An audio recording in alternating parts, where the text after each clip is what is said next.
بسم اللہ الرحمن الرحیم۔ تمام دوست احباب کو وظائف امن چینل میں خوش آمدید۔ جو دوست احباب چینل پر نئے ہیں وہ چینل کو سبسکرائب کر دیں، لائک کر دیں، صدقہ جاریہ کی نیت سے، ثواب کی نیت سے اس کو شیئر کر دیں۔ محترم ناظرین کرام، جو بھی وظائف پیش کیے جاتے ہیں انتہائی آزمودہ اور مجرب ہوتے ہیں۔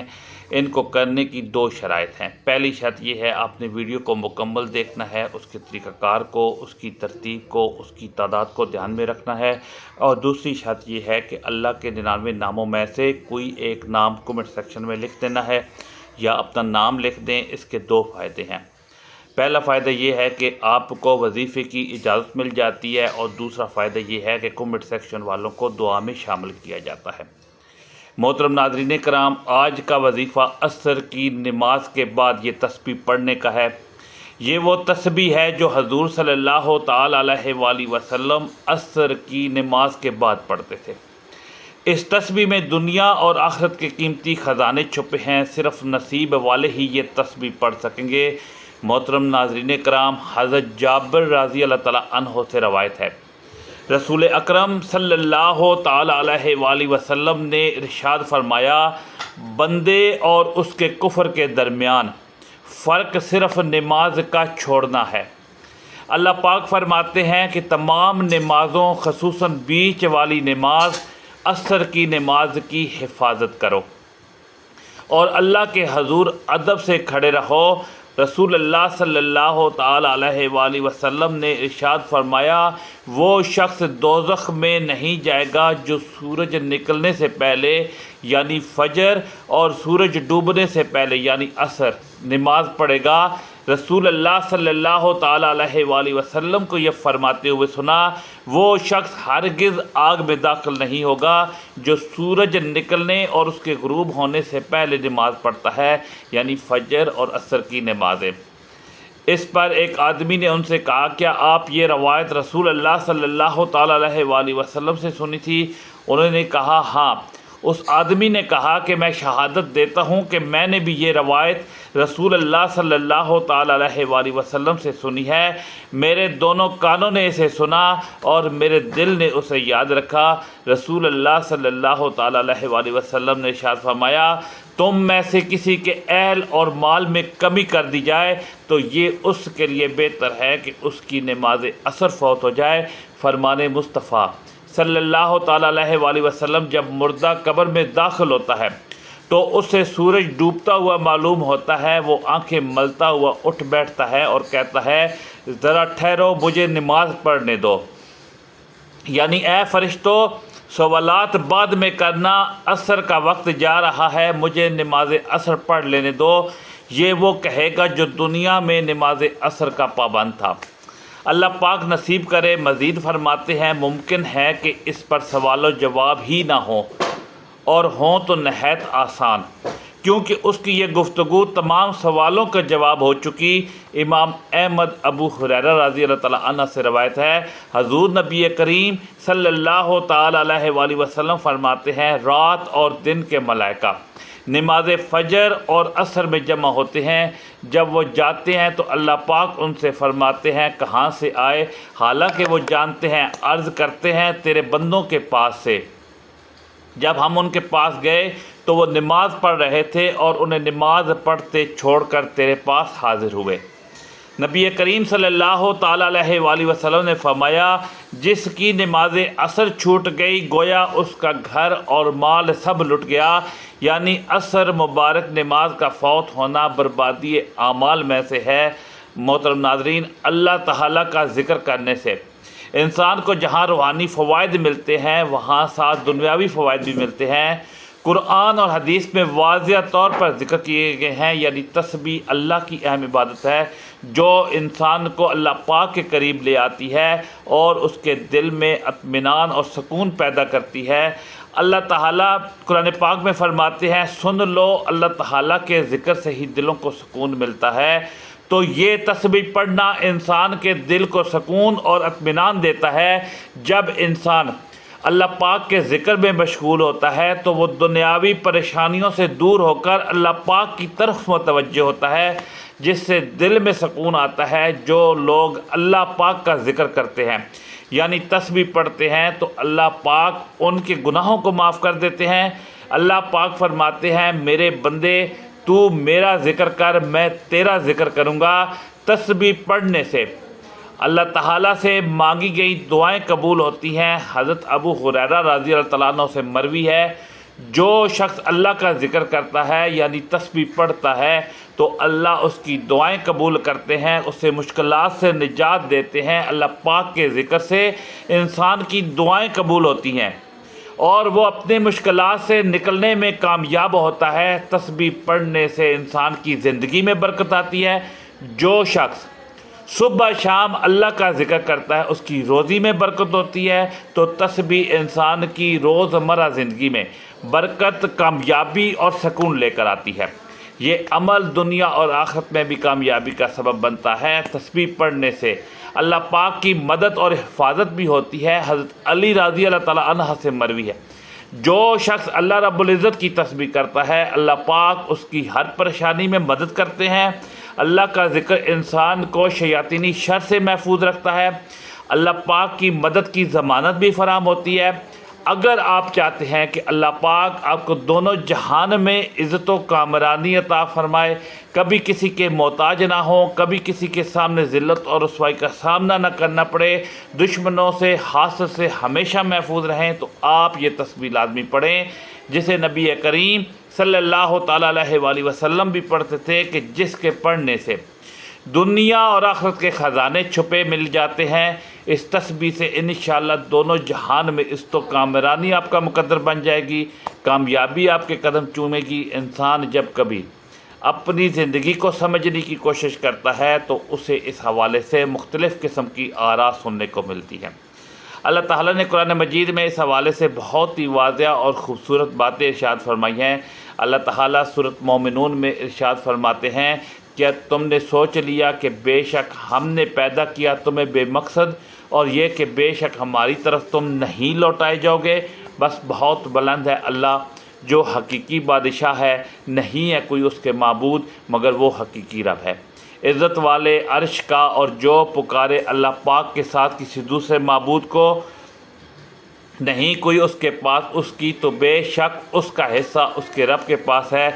بلا شبہ یہ حقیقت ہے کہ کافر لوگ کبھی فلاح نہیں پائیں گے۔ سورۃ ذاریات میں اللہ تعالیٰ نے انسان اور جنوں کی تخلیق کے مقصد کو نہایت اہم انداز میں واضح فرما دیا۔ اللہ تعالیٰ ارشاد فرماتے ہیں، اور میں نے نہیں پیدا کیا جنوں اور انسانوں کو مگر اس لیے کہ وہ میری عبادت کریں۔ تمام آیات پر غور و فکر کرنے کے اور تدبر کرنے کے بعد یہ بات سمجھ میں آتی ہے کہ تخلیق انسانیت کا در حقیقت اللہ تعالیٰ کی معرفت حاصل کرنا، اس کی بندگی اور عبادت کو بجا لانا ہے۔ ان عبادات کو بجا لانے کے مختلف طریقے کتاب و سنت میں مذکور ہیں، جن میں انتہائی خوبصورت اور آسان طریقہ اللہ تبارک و تعالیٰ کا مسلسل ذکر کرنا ہے۔ ذکر الہی انوار کی کنجی ہے، بصیرت کا آغاز ہے، جمال فطرت کا اقرار ہے، یہ حصول علم کا جال ہے، یہ تماشاگاہ ہستی کی جلوہ آرائیوں حسن آفرینیوں کا اقرار ہے۔ ذات کے ذکر میں، زاہد کے فکر میں خالق آفاق کی جھلک نظر آتی ہے۔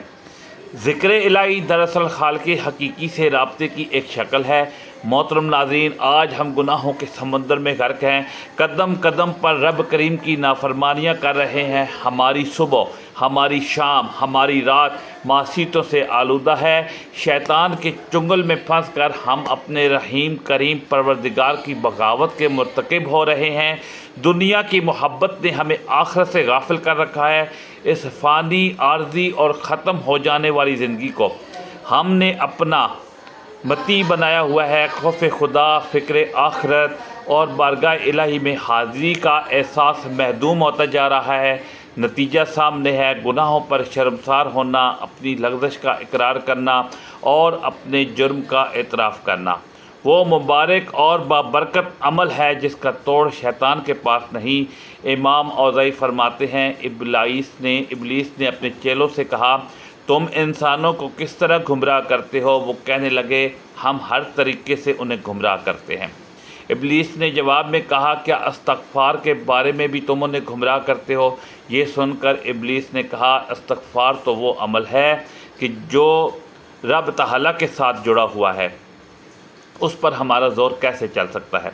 ابلیس نے کہا کہ میں انسانوں کے درمیان ایسی چیز پھیلاؤں گا جس پر انہیں استغفار کرنے کی نوبت نہیں آئے گی۔ امام اوزاعی رحمۃ اللہ علیہ فرماتے ہیں شیطان اور انسانوں کو خواہشات اور تمناؤں کو پھیلایا جس سے کوئی گناہ نہیں سمجھتا اور اس پر استغفار بھی نہیں کرتا۔ حضرت ابو سعید خدری رضی اللہ تعالیٰ عنہ سے روایت ہے کہ جناب نبی کریم سرکار دو عالم صلی اللہ علیہ وآلہ وسلم نے فرمایا بے شک شیطان نے حق تعالیٰ سے کہا تھا اے میرے رب تیری عزت کی قسم میں ہمیشہ تیرے بندوں کو گمراہ کرتا رہوں گا جب تک ان کی روحیں ان کے جسم میں موجود رہیں گی۔ اللہ رب العالمین نے ارشاد فرمایا میری عزت کی قسم، میرے جلال کی قسم، میرے بلند مرتبے کی قسم، جب تک میرے بندے مجھ سے مغفرت طلب کرتے رہیں گے میں انہیں معاف کرتا رہوں گا۔ ناظرین اسلام ایک ایسا دین ہے جو مسلمانوں کو بامقصد زندگی گزارنے کا مکمل طریقہ بتاتا ہے۔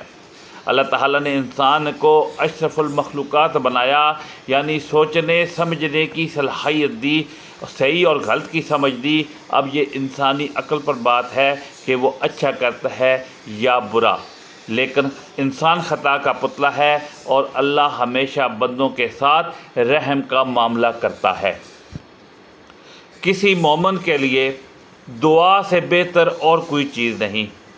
وہ جو کچھ اپنے رب سے مانگتا ہے، جس بھی چیز کی امید رکھتا ہے، ایک دن اس کا رب اسے نواز دے گا، کیونکہ مسلمان ہونے کی حیثیت سے ہمارا یہ یقین ہے کہ صرف اللہ کے پاس یہ اختیار ہے کہ وہ ہماری دعائیں قبول کرنے پر قادر ہے۔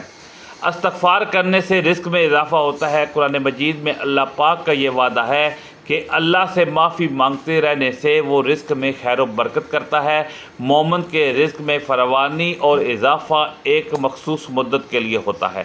اس بات کی وضاحت اس طرح کی گئی کہ انسان اپنی نعمتوں کو جلد بھول جاتا ہے اور اللہ نہیں چاہتا کہ اس کے بندے اسے بھول جائیں، اس لیے ہمیں استغفار کرتے رہنا چاہیے۔ اس حوالے سے فرمان رسول ہے کہ جس نے استغفار کو اپنے اوپر لازم کر لیا، اللہ اسے ہر پریشانی سے دور فرمائیں گے، ہر تنگی سے اسے نجات عطا فرمائیں گے اور اسے ایسی جگہ سے رزق عطا فرمائیں گے جہاں سے اسے اس کا گمان بھی نہیں ہے۔ استغفار کرنے سے ہر گناہ کی معافی مل جاتی ہے۔ اللہ تعالیٰ ہر مسلمان کو آزمائشوں اور مصیبتوں میں مبتلا کرتے ہیں۔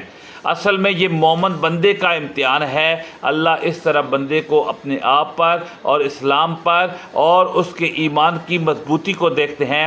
اس ایسے وقت میں شکوہ نہیں، اللہ سے معافی مانگنی چاہیے، استغفار کرنا چاہیے، کیونکہ اللہ تعالیٰ توبہ کرنے والے بندے کو سزا نہیں دیتا بلکہ معاف کرتا ہے، اور ہمیں اپنی عام زندگی میں بھی یہی عمل اختیار کرنا چاہیے۔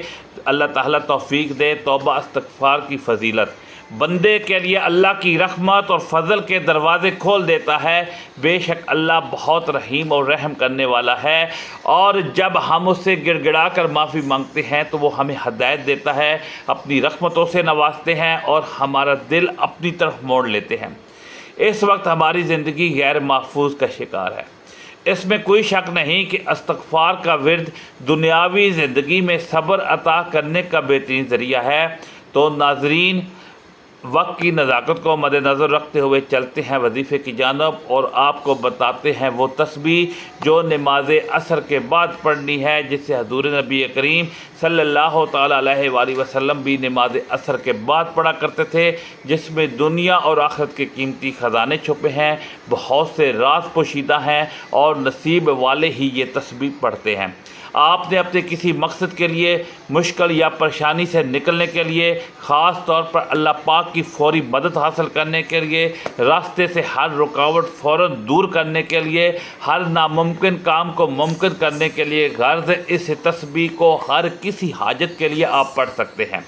محترم ناظرین کرام، تو سب سے پہلے آپ لوگوں نے نماز عصر ادا کر لینی ہے، اس کے بعد آپ لوگوں نے حضور نبی کریم صلی اللہ تعالیٰ علیہ وآلہ وسلم کی ذات اقدس پر درود پاک کا نذرانہ پیش کرنا ہے۔ ایک بار ثواب کی نیت سے میرے ساتھ بھی پڑھ لیں۔ اللہم صلی علی محمد وعلی آل محمد کما صلیت علی ابراہیم وعلی آل ابراہیم انک حمید مجید۔ اللہم بارک علی محمد وعلی آل محمد کما بارکت علی ابراہیم وعلی آل ابراہیم انک حمید مجید۔ درود پاک پڑھنے کے بعد آپ نے اپنے مقصد کی نیت کرنی ہے۔ آپ کا کوئی بھی مقصد ہو، آپ کوئی بھی حاجت ہو، آپ اس کی نیت کر لیں۔ اس کے بعد آپ لوگوں نے ایک بار تعوذ اور تسمیہ پڑھ لینا ہے۔ اعوذ باللہ من الشیطان الرجیم، بسم اللہ الرحمن الرحیم۔ اور سب سے پہلے اللہ پاک کے ناموں کی تسبیح شروع کر دینی ہے، اور اللہ پاک کے یہ 3 نام یا اللہ ہو، یا رزاق ہو، یا وہاب کی تسبیح پڑھنی ہے۔ 3 ناموں کو 101 مرتبہ پڑھنا ہے۔ حضرت علی رضی اللہ تعالیٰ عنہ سے مروی ہے، اگر تم پریشان ہو تو اللہ کے نام کا ذکر کثرت سے کیا کرو یا تسبیح کرو، تو اللہ پاک اس کی تمام مشکلات آسان کر دیتے ہیں۔ اس کے لیے یا اللہ ہو، یا رزاق ہو، یا وہاب ہو کا ذکر پڑھتے رہیں۔ اللہ پاک کے یہ 3 ناموں کا ذکر کرنے کے بعد آپ نے آج کے عمل کی تسبیح پڑھنی ہے، جو عمل کی ریڑھ کی ہڈی ہے۔ آپ نے سبحان اللہ و بحمدہ، سبحان اللہ العظیم، استغفر اللہ و اتوب الیہ، سبحان اللہ و بحمدہ، سبحان اللہ العظیم، استغفر اللہ و اتوب الیہ۔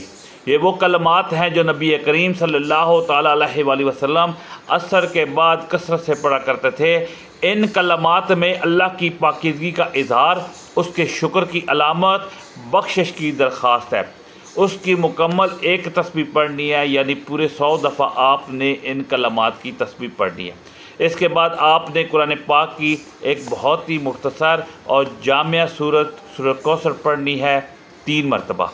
بسم اللہ الرحمن الرحیم، انا اعطیناک الکوثر فصل لربک وانحر ان شانئک ھو الابتر۔ اس کے بعد آپ لوگوں نے اتنا ہی درود پاک آخر میں لازمی پڑھنا ہے جتنا آپ نے عمل کے شروع میں پڑھا تھا۔ محترم ناظرین کرام، ویڈیو پسند آئی ہو تو ویڈیو کو لائک کریں، شیئر کریں اپنے دوستوں کے ساتھ، اور اللہ تعالیٰ کے 99 ناموں میں سے کوئی ایک نام لازمی لکھیں تاکہ آپ کا صدقہ جاریہ رہے۔ ملتے ہیں ایک اور نئی ویڈیو کے ساتھ۔ جزاک اللہ وسلام۔